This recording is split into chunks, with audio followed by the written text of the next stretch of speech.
Nothing produces more anxiety, I think, for a homeschooling parent than to think their kid is behind. That's one reason why a skill building methodology, that type of curriculum, can be so freeing. There is no set standard. Everyone will just go at their own pace, building upon where they last left off.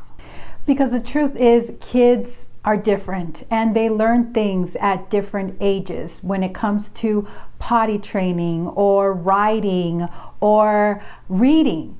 It really depends on the child and their capabilities. One example that I heard when I first got started that always stuck with me was, would you prefer to dig a hole in the wintertime when the ground is frozen or in the summertime? Both will produce the same result. However, the effort to get it will be vastly different. This video is not about what they should be doing at what age. I can't tell you that. But this video is about giving you a clear, direct, simple, but effective plan to get from wherever you're at, let's say that's point A, to point B. Point B being a fluent reader and being able to read and comprehend, starting the book list from the Robinson curriculum. Disclaimer here, I am not an expert. I just study them and talk with them. I have 6 kids, ages 14 to 5. And my 5-year-old is now starting to read. She's doing really well with the method that I'm going to show you here. So essentially, I've taught them all how to read, and they are all different. I have an 8-year-old who picked it up pretty quickly and is doing fantastic with RC completely on her own. And I have a 10-year-old with an IEP, and it was like climbing a mountain, truly teaching him how to read, and then everything in between. So let's jump in with the plan that I have created for you, and you will be able to start today because I am including in the description all of the resources that you need to implement this free. Now, these resources that I'm sharing with you were highlighted and sent over to me by someone who I consider a legend in the education space, and that's Don Potter. He has a fantastic website. I will link it all. It can be a little overwhelming. There's so much information, great information there. So I'm going to highlight these resources for you and how to use them. So the first thing would be an assessment to see where they're at. This can be really helpful to know what exactly you need to work on. It starts with the simple alphabet letter recognition test, so you can see what letters maybe you need to go over and work on. There is a reading ability assessment here with different grade levels. Again, you know, with the curriculum we use, there's no grade levels, but it's just a really good idea to see where they're at. They're reading at a 1st grade reading level or 4th grade reading level, etc. There's also the Gentry grade level spelling test included in this assessment packet that's very easy to give. So again, you can know where they're at. So I think an assessment is a nice first step to start with. And don't be discouraged if the results are a little less than thrilling. It's okay. It's important to have awareness and to know where you're at so that then you can have a good game plan, you can set new intentions, and then take massive action. That is my 3-step formula for everything. Awareness, set new intentions, and take massive action. So this part, the assessment, is the awareness portion of it. And after this assessment, you will be able to set those new intentions, what you need to work on, whether it's the alphabet, whether it's reading, whether it's writing, whether it's spelling. So I'm going to outline here some great exercises and tips, things to do, things to work on to get them to point B. Again, being a fluent reader, being able to comprehend what they're reading, being a good writer as well, and just overall a good student. Okay, so let's get started. All right, so let's start with the very beginning, the foundation, which is the alphabet. If they don't have total instant recall, where they know the alphabet forwards and backwards, they can write the string of characters from memory, they can write every single letter down correctly, then they're not really fluent with the alphabet. So what can happen is when you start off with the reading program, which is a little bit of putting the cart before the horse, is that let's say they're working on the word mat. Okay, they see the M and they're saying okay, M says and then they're working on a and the t and blending that together, at, and then they got to go back to the M to put it all together. They at that point forgot what the M says and they got to think about it again. So you could see how that could create some reading difficulties, and that's just because it's a simple solution. They don't have total instant recall when it comes to the alphabet. So that really is the foundation. You need to spend a lot of time on that first. So the best way I see to approach this is using a method from Don Potter, is to teach writing and reading of the alphabet, all of it at the same time. So every day work on writing a new letter wherever they're at. Start at the beginning, start with A, just writing it correctly. And I do have some resources here in case you don't know how to teach this, using a letter face, a clock. It's very simple. For example, with A, you would say we start at 2 o'clock and then we go over and this way. You know, a C is from 2 o'clock to 4 o'clock. That visual is really helpful in instructing how to write letters correctly. So take it one letter at a time, writing it correctly. And it is important because if they learn to write letters in a distorted way, then they will read letters in a distorted way. So I do not recommend copybooks or tracing, just good old-fashioned. You sit there with them, show them how to do it, and then watch them as they do it to make sure they are doing it correctly. Then they can end the session with writing out the whole string from memory, whatever they've worked on. So if you worked on A through P, then say, okay, go ahead and write everything from A through P and time them and see how fast they are and how they improve as time goes on. You want them to be able to do this in a relatively quick speed, writing the whole alphabet from memory correctly. I recommend that you start with lowercase letters first and then work on uppercase letters and then move on to cursive. And I will link down below all of these fantastic resources from Don Potter, just a quick guide to manuscript, and there's also the quick direct path to cursive with lessons and instructions exactly what to do. So that's what I do. We do lowercase first, uppercase, and then cursive. So if they're working on uppercase now, I still have them review lowercase A through Z, write it as quickly as you can, writing everything correctly, and then uppercase. Maybe they're at, Q, from A through Q, uppercase as quickly as you can, but correctly.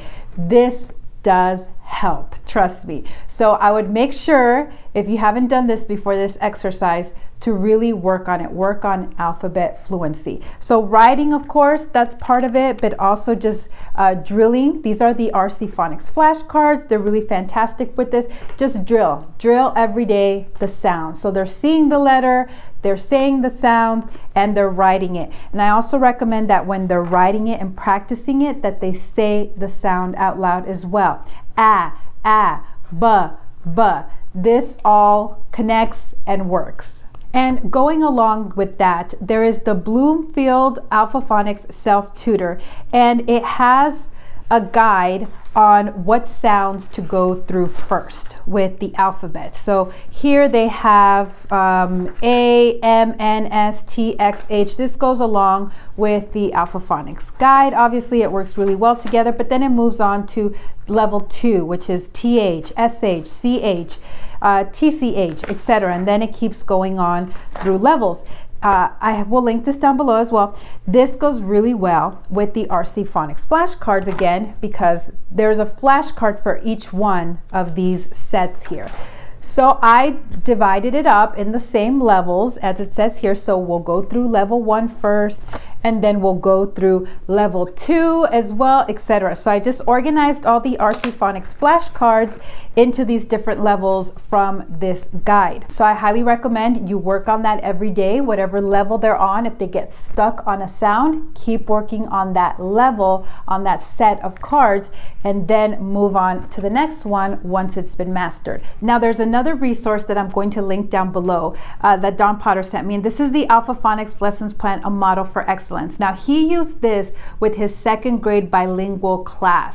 So this is excellent, I feel, if you have a child that needs to catch up as well. And it works through the Alpha Phonics workbook, and it tells you day 1, you're going to go through lesson 1. And as far as the spelling, he would put them on an overhead and spell them for the class. They would write it down on a piece of paper in class, and then they were instructed to go home, read the words to their parents, and then copy them again. So you can be creative and think about what you'd like to do in your homeschool. Maybe it's just dictation, or you write it for them and they copy it, etc. But you would work through the lessons with Alpha Phonics, and it tells you, what to work on when it comes to spelling, copying sentences. If you're doing Alpha Phonics, you should always end the lesson with some form of writing, some form of reinforcement. So I will link that lesson plan down below. That could be really helpful for you as for remedial work.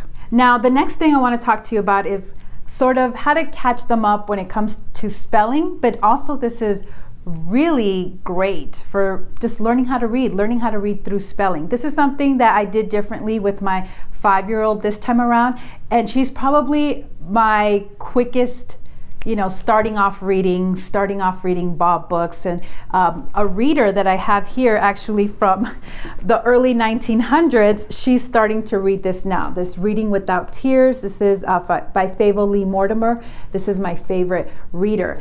So the thing that I did differently was taking a page out of Ella Francis Lynch book, Educating the Child at Home, and starting with spelling. And how this works is you have just a couple pages here of a list, how to teach spelling. For example, you have an, ban, can, fan, man, pan, ran, tan, van. So I have these little letter tiles. This is just $12 on Amazon. I mean, you could make your own, but it seems to be a really enjoyable activity for kids. So you would just lay out the letters that they need for those particular words. And first you show them how to spell those words so that they don't associate any incorrect spelling with them. So show them how to spell the word first, go through the sounds, etc. And then have them put the word together. So maybe you could leave that at part first and just move around the first letter. Then work your way, and this is over the course of a day or several days or a week. It just depends on them how long it takes them. Then you would mix up all the letter tiles and have them spell the words cat, at, mat, etc. And then you can end off with you just laying the tiles down and them reading the tiles, cat, sat, whatever. Then they can read them, they can spell them, they can put them together from letters all being mixed up. Then you can move on to the next list. Doing that really accelerated everything, just the desire to want to learn. It was fun, it was engaging, being able to spell words themselves, being able to spell cat, not just read cat, in a very relatively easy manner. Then we moved on to this reader, and she's already reading the sentences here, the first sentences. If I could go back, I would have used this process with all of my children, because I did in the beginning use that book, 100 Easy Lessons, and there are a lot of programs out there. A lot of parents have success with those kinds of books and programs, but I didn't emphasize writing as much or spelling as much. I just wanted them to read. And so that really showed up later when there were spelling challenges. Then you kind of have to go back to these things, really heavy emphasis on phonics and spelling. So this method really works, and it's what I teach in my RC course for littles. And then after doing this, just a few pages of this, they can move on to Alpha Phonics, or if you want to use a different phonics program. This is just my personal favorite reader, is Reading Without Tears, or A Pleasant Mode of Learning to Read, Part 1. It is pretty difficult to find on Amazon, so I will link it down below. So let's recap here. Alphabet fluency, and I've provided some handouts down below that teach you how to teach writing all the letters, and if you read the shortcut to manuscript, the shortcut to cursive, it will talk more about that method of dictation with the alphabet and having them write it out from memory, etc., etc. Then there's also the guide that goes along with the phonics flashcards. You can use the RC ones, or you can use the ones in that handout. Just cut them out and use them, and just drill them every day. And as well as phonics lessons. So you can go back and use Alpha Phonics. You can use that second grade guide for the bilingual students as a guide on how to use this in a remedial way if you have older students. And then readers. Readers are important. Like I said, this is my favorite reader, but you could use the McGuffey's readers as well, if whatever you have on hand. And as far as how to catch them up with spelling, this is my favorite method. I will link this book down below. There is a reprint on Amazon, but this beautiful reprint is from New West Press. Several of you might know already that I'm a big fan of their books, and just letter tiles. This is it. This word list and letter tiles, and you can lay a strong foundation when it comes to spelling. Now, you can piece this all together yourself and figure out a plan. However, if you don't have time for that, I know how demanding motherhood could be. If you're in that stage, if this sounds overwhelming to you, this is why I created my RC course for littles, taking you from the very beginning when they don't know anything, just learning the alphabet, learning how to count, all the way to where RC officially picks up, where they're writing every day, they're reading from the RC book list, and they're starting Saxon 5-4. So my course takes you from here to here, and this is the kind of style that you will see. Just no busy work, very simple but effective. Get me from here to there in the most affordable way, because I include as well in the course all the resources that you need, as well as a video step-by-step guide. And I like this 2.0 version that I updated because the videos are short. Just each step has a few minute video telling you exactly what to do, how to do it, show you with my kids, and that's it. So I've gotten a lot of great feedback from it. I'm really glad that it's helpful. It's the course that I wish I had when I first got started. It would have saved me so much time, money, and my sanity back in those years. So it will be going up next month in price. Right now it's still the old price from the first course. And so I'm waiting until I do an official launch in September, and then the price will match my other course prices. So if you're interested in that, now is the time. It is the lowest price it will ever be. So I will leave a link down below. Again, I gave you all the tools, really resources here. It's free. You could do it on your own, but if you want that guide, that step-by-step guide, me guiding you along the process, then you will find that in the course. So it's up to you. All right, thank you so much for watching. I hope this video was helpful. If you'd like to see a part 2 where we talk about math, how to catch them up when it comes to math, then make sure you give this video a thumbs up and let me know in the comments. And as always, if you're completely new to homeschooling and you're curious about the Robinson curriculum, I have a free 13-part video course for you. I will leave it linked down below. You can access it today. Thank you so much for watching. Don't forget to subscribe if you like this sustainable homeschooling approach. And until the next video, be blessed. Bye.